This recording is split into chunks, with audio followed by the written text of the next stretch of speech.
Big boss ലൈവിൽ അപ്പൊ balloon task ആണ് നടന്നുകൊണ്ടിരുന്നത്. ഫണ്ണായിട്ടൊരു ടാസ്ക് ബിഗ് ബോസ് അപ്പൊ കൊടുത്തിരിക്കുകയാണ് എല്ലാവർക്കും. 2 കാലിലും ബലൂൺ വെച്ചിട്ട് ഓടണം. അത് ചവിട്ടി പൊട്ടി ചെയ്യുമ്പോൾ ആൾ ഔട്ട് ആവും. അങ്ങനെ ഓരോരോ റൗണ്ടാണ് വെച്ചിരിക്കുന്നത്. അപ്പൊ ആദ്യം തന്നെ അപ്സര അങ്ങനെ ഔട്ട് ആവുകയാണ് ഉണ്ടായത്. അതുപോലെ നന്ദനയൊക്കെ ഭയങ്കര കളിയായിരുന്നു. ചാടി ഓടി കിടന്നായിരുന്നു നന്ദനയൊക്കെ കളിച്ചുകൊണ്ടിരുന്നത്. ഒരെണ്ണം തന്നെ പൊട്ടിപ്പോയിട്ട് നന്ദന ഔട്ട് ആവുകയാണ് ഉണ്ടായത്. അർജുൻ പിന്നെ ജിൻഡോടെയൊക്കെ ബലൂൺ പൊട്ടിക്കുന്നുണ്ടായിരുന്നു. അതുപോലെ തന്നെ ഗബ്രിയൊക്കെ സായിയുടെ ബലൂണും ഒക്കെ പൊട്ടിക്കുന്നുണ്ടായിരുന്നു. സ്ഥാനം 4 പേര് വന്നത് അർജുനും ഋഷിയും അതുപോലെ തന്നെ അഭിഷേക് ജയദീപും അഭിഷേക് ശ്രീകുമാറും ആയിരുന്നു.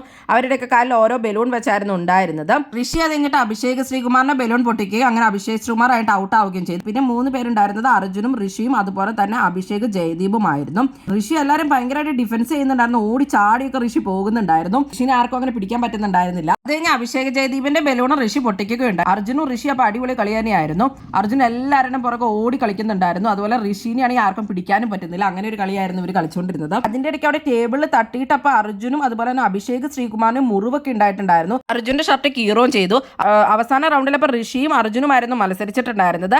അത് കഴിഞ്ഞിട്ട് ഋഷിയും അർജുനും മത്സരിച്ചുകൊണ്ടിരിക്കുമ്പോൾ അവർ കമന്ന് വീഴുന്നുണ്ട്. അത് കഴിഞ്ഞിട്ട് കമന്ന് വീഴുമ്പോൾ ഋഷിയുടെ ബലൂൺ അവിടെ അഴിഞ്ഞു പോവാണ്. അത് കഴിഞ്ഞിട്ട് പിന്നെ അത് ചവിട്ടിയപ്പോൾ അർജുൻ പൊട്ടിക്കും. അങ്ങനെ അർജുൻ അവിടെ വിജയിച്ചിരിക്കുകയാണ്. അർജുനാണ് അപ്പോൾ ബലൂൺ ടാസ്കിൽ വിജയിച്ചിട്ടുള്ളത്. ഋഷിയും നന്നായിട്ട് പോരാടി എന്നുള്ളത് ബിഗ് ബോസ് പറയുകയുണ്ടായി. അവസാന റൗണ്ട് 2 പേരും മനോഹരമായി കളിച്ചു എന്നും ബിഗ് ബോസ് പറയുകയുണ്ടായി. അർജുനപ്പോൾ കുറെ മുറിവുകളൊക്കെ സംഭവിച്ചിട്ടുണ്ട്. അപ്പോൾ മെഡിക്കൽ റൂമിൽ പോകണമെന്നൊക്കെ അവിടെ പറയുന്നുണ്ട്. അങ്ങനെയാണ് ഇപ്പോൾ ലൈവിൽ നടന്നുകൊണ്ടിരിക്കുന്നത്.